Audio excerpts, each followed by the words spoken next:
Ni'n teimlo, ni'n synhwyro o bosib bod 'na her i'r Seintiau tymor yma.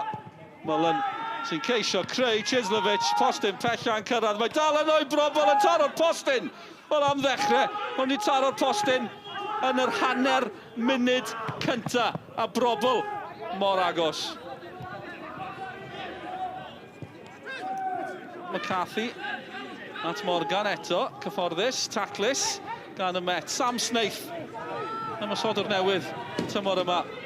Morgan eto, gymaint o le gan Elliot Evans eto. Yw e'n mynd i fedro eto, syth at Harrison gan Elliot Evans. Ti'n edrych ar y lle mae o'n gael, mae o'n clefar, efo ffordd mae o'n ffeindio'r pocedi. Snaith at Morgan. Rhys. Eto, mae yna le gan Elliot Evans, os yna gyfle arall i Evans. A Met Caerdydd, mae'n taro Hudson, mae dal yno. 3, 4, 5 o'r Met yn cyrraedd y cynt Cosby, mae'n gol! Mae Rhys Thomas wedi taro, Elliot Evans yn creu, a myfyrwyr Met Caerdydd ar y blaen yn erbyn y pencampwr. Dyn nhw erioed i ennill yn ei herbyn nhw, yw hynny yn mynd i newid heddi. Wel. Gyda ni gêm wan, does.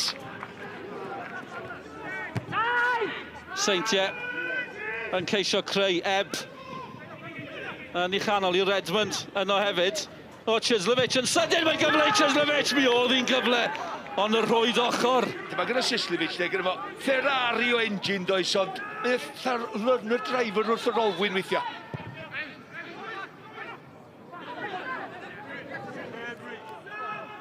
McCarthy, Elliot Evans drwy'r canol, cyfle arall i Met Caerdydd, Harrison yn arbed, mae dal yno, mae gol i Met, mae'n wedi taro, Snaith sydd wedi sgorio, 2 gol oedd y Seintiau wedi ildio drwy'r tymor, maen nhw wedi ildio 2 yn yr hanner cynta, a mae Met Caerdydd ar garlam.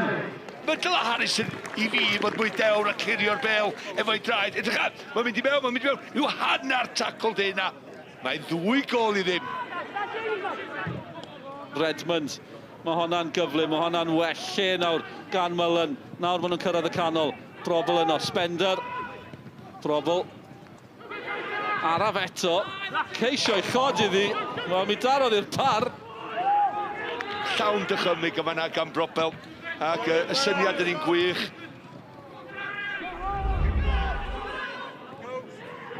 Mae yna gyfle i wrthymosod, cyfle mawr i wrthymosod i Met Caerdydd, 3 yn erbyn 2, Elliot Evans yn y canol, Thomas yn y canol, mae yna fwy yn cyrraedd, os chwarae yno hon yn iawn, mae yna gyfle i Snaith! Mae'n berffaith, mae'n 2 i ddim i Met Caerdydd am stori, mae'r Seintiau wedi mildio mwy prawn yma, na maen nhw wedi gwneud drwy'r tymor. Dyna chi, enghraifft o wrth ymosodiad perffaith. Pawb eisiau cyrraedd na, pawb yn dathlu am brynhawn i Met Caerdydd. Elliot Evans ar y bel, fodd o passing, McCarthy lawr y chwith, a mae'r cyffyrddiad gan Elliot Evans. Mae hwnna yr eiti, dis di ddim ar blat, mae hwnna fo cytrydd y fforc, ynda. Faint o syml di hon, gwych o gol.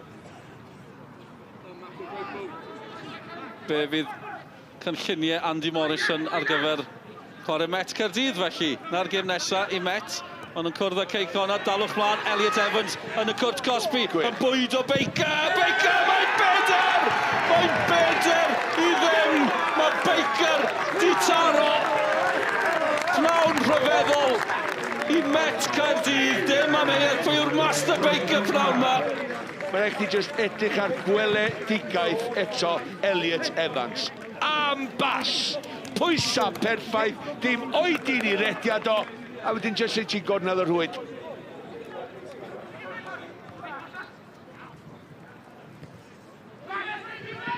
Bydd hi'n ddifur gweld sut ymateb gawn ni. Cyfle i Draper, cyfle i'r Seintiau, a dyna mae Greg Draper yn ei gynnig i chi. 1 cyfle, 1 gol. Dyn nhw'n ôl yn y gêm, ond mae Draper yn atgoffa pawb o'r Eidal yma.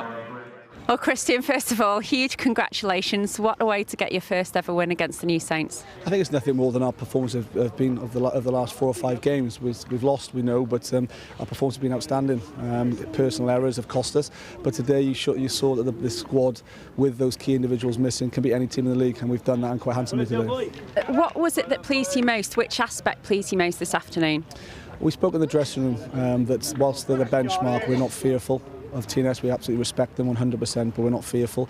And that each player played out their role today, roles, responsibilities, and they did that to the maximum. And once you do that against a very good side with our own very good players and own structure and fitness, I think we're a match for anybody. Disappointed in the performance and the result. And the players have got to learn that, you know, everyone wants to beat TNS all the time. Everyone wants to, externally, everyone wants a new someone to win the title, because it's just they're sick of us winning everything. So they have to get to realise that. The new players have to get to realise that. And you know, we know what it takes to win titles, win trophies and stuff. But do the players still want it, and do the new players realise how hard it is to get? Well, Elliot, first of all, huge congratulations. 4-1 against the champions. I mean, did you expect that? No, it was obviously going to be a hard game, and it was. We had to really work hard. We kind of went man for man most of the pitch, which made it difficult for them, getting their heads down and making them play back towards their own goal. So, yeah, you know, when you score 4 goals against the champions, it's massive, and it can give us confidence now. Emlyn, dipyn o ganlyniad yn amlwg, ond dipyn o berfformiad ganddoch chi heddi yma hefyd. Do, gret war teg. Da ni wedi performio'n dda iawn yn y 3-4 wythnos diwetha. Da ni heb cael yr canlyniadau yn eisiau, ond heddiw, Lucas, fel wedodd Els, o'n i man for man, o'n i llawer gwell o'n i'n meddwl. Yn anffodus ildio gol yn diwedd fel amddiffynwr, ond na, 4-1, hapus iawn. Is that your greatest victory ever in the Welsh Premier League? No, I don't think so. I think it's the next victory. Every victory is important for us. You know, if to say that's the greatest, that would be disrespectful to Connah's Quay, Bala, and all those other teams, because they're very good as well. So it's just another 3 points that we march on, and we look forward to next weekend against Connah's Quay yet again. Another big game with another very good side. How important is it now for you personally to see a reaction from your players? Yeah, I've just said I see it day in, day out. Training, you know, they're brilliant. We've got the best squad in the league, got the best players in the league. So we've lost today for whatever reason, whether it was an off day. We don't get too many, but it was very disappointing. You know, and I'm embarrassed over the whole sort of performance and result, really.